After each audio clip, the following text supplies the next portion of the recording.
Salf, man, congratulations on this brand new collection of music called Plastic Koi. Thank you. It's been a long time coming. Did the inspiration come to you right there in Japan while you spent that year-long mission there? Yeah, I was kind of thinking of making an album beforehand, and I was working on some stuff. But once I got there, I kind of scrapped what I had and restarted. What is it like to find yourself in another part of the world when creativity hits you? Because I always believe that your surroundings are what feeds that creative level. Yeah, I definitely feel that. If I'm in a different location, I feel like I make different music. My setup's mostly my computer, so I can kind of bring my process anywhere I want, which is nice. So I would kind of go in different areas and just sit down and look at nature and try and make something interesting. One of the things that I took note of very quickly with Plastic Koi, the length of the songs. Is this the influence of TikTok? How is it that you make them so short but yet so attractive? Yeah, it's a couple things. It's definitely one, like you're saying, TikTok and the whole music industry is going towards shorter songs because it's more streams.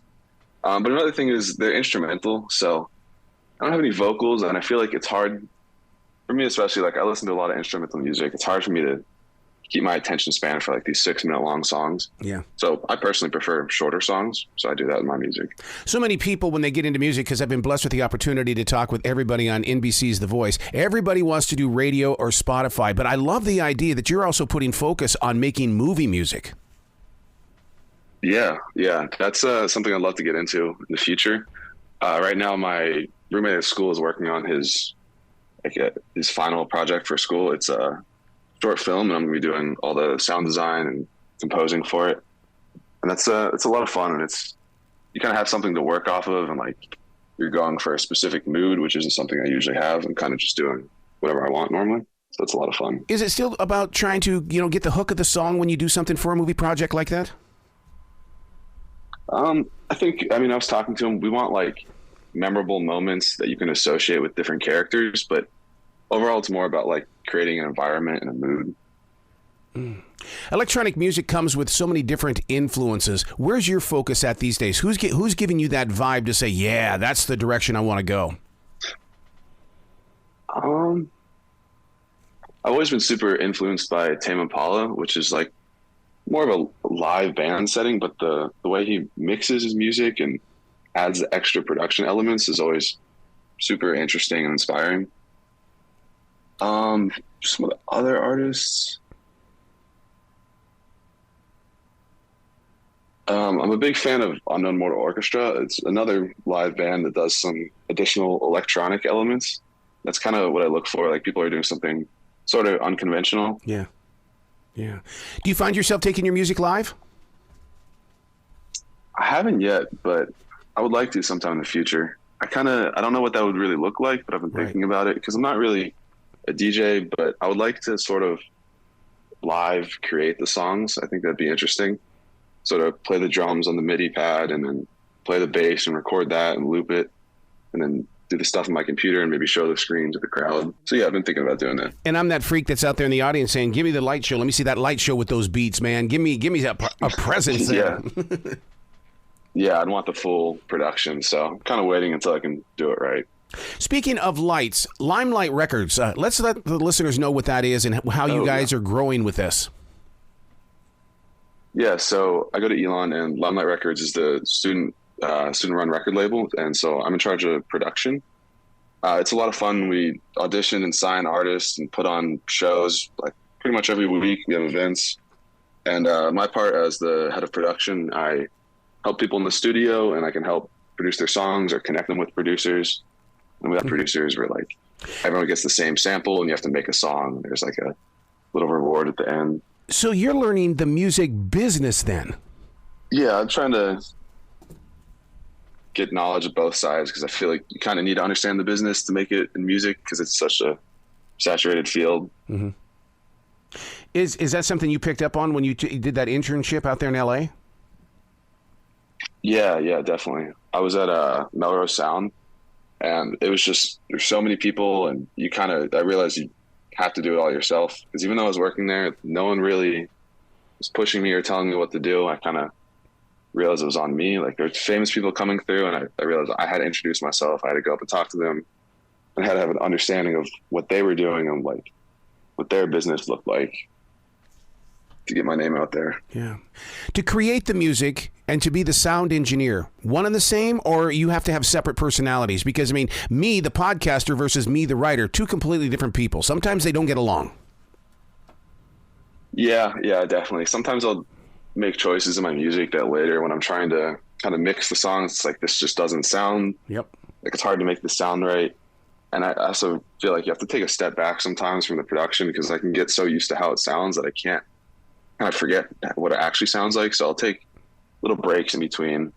Like, if I'm going to mix a song, I'll wait a couple days and then go put on different headphones and try and mix it like that. So it sounds like a new experience. How often do you take that to the car? Because you know the car is the best place to hear music. Oh, yeah. Car is definitely the final test. Yeah. I always test on the phone and then the car. Man, that's so interesting that you say you test on the phone, because I'll do that with the phone as well. Is that I'll go for a walk and I'll have it playing while it's on my phone, because I want to be where the listener is going to be when they're picking up on the sounds. Yeah. Yeah, I do the same thing. I make most of my music on AirPods, which are not the nicest headphones, but I figure that's what the typical person will be listening to. They're not using like expensive headphones, so why should I? And the phone test, definitely. I just want to make sure, like, even in the worst conditions possible, it still sounds good. Everybody's talking about AI technology. How is that getting into your life now? Are you dancing with it yet? I've tested out some stuff. Like, I've used ChatGPT to write chords for me before, and it's definitely interesting.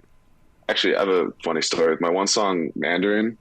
It has my friend Chiago doing vocals on it, and he's not a singer. He's a artist, painter, drawer. And to make vocals, he went on ChatGPT and generated some lyrics and then tweaked them slightly, and those are the lyrics in the final song. So I guess I have used AI in my music. Don't you love that, though, when you can go in there with technology and really kind of play it up? But then the thing is, though, is that if I don't take the notes, how am I going to get back to that again? Because so many times it's almost like an accident discovery.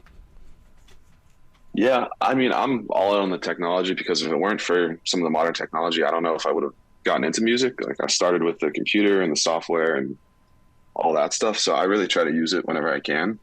I think you can kind of learn from what it does and like what sounds good, because you always have to tweak what it makes and like put your own spin on it. I think it's an interesting tool. How do you keep the perfectionist at bay? Because you know what it's like when you're on that machine, man. You just want to keep do it again. Yeah. I don't know. I kind of try to embrace it for the most part up to a point.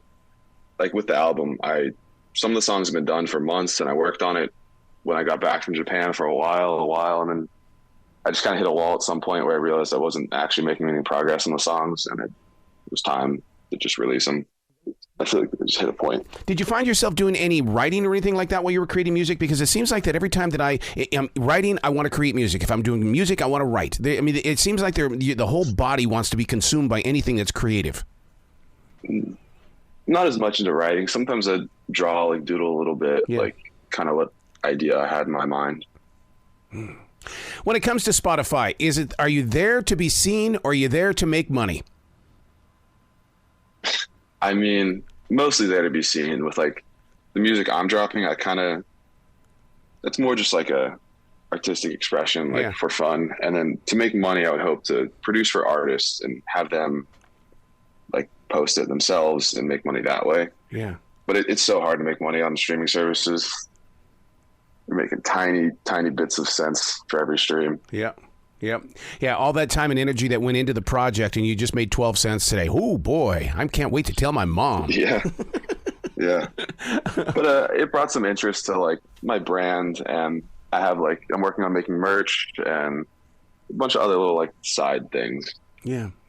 When you're creating with other musicians, that's one of those places where you've got to relinquish control, but at the same time, you're also you're stepping into a pair of leadership roles.